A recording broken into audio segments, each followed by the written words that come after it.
দর্শক, মেহেরপুর থেকে হাম ও ডেঙ্গুর বিষয়ে সবশেষ জানাচ্ছেন সহকর্মী আহমেদ স্বপন।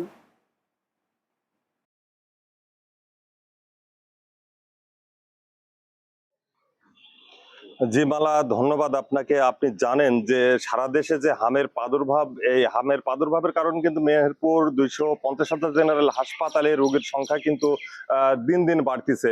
প্রথম দিকে রোগীর সংখ্যা কিছুটা কম থাকলেও কিন্তু হঠাৎ করে রোগীর সংখ্যা কিন্তু বেড়েই চলেছে। গত এক সপ্তাহে কিন্তু 18 জন শিশু এই হাসপাতালে চিকিৎসা নিচ্ছেন, এর মধ্যে 8 জন শিশু কিন্তু চিকিৎসা শেষে বাড়ি ফিরেছেন। তবে রোগীর স্বজনদের সাথে আমরা কথা বলেছি, তারা জানিয়েছে যে পর্যাপ্ত পরিমাণ ওষুধ সরবরাহ না থাকার কারণে কিন্তু তাদের বাইরের বিভিন্ন ফার্মেসি থেকে ওষুধ সংগ্রহ করে কিন্তু চিকিৎসা সেবা নিতে হচ্ছে। আমরা হাসপাতালে যিনি আরমো আছেন, বেলাল হোসেন, ওনার সাথে কথা বলেছি।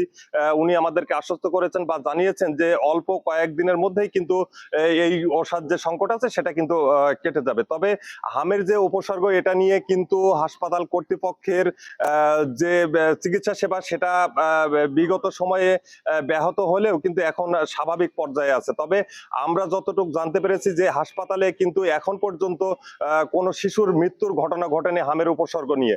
তো এই ছিল মেহেরপুর জেনারেল হাসপাতাল থেকে আমার কাছে হামের সর্বশেষ। মালা।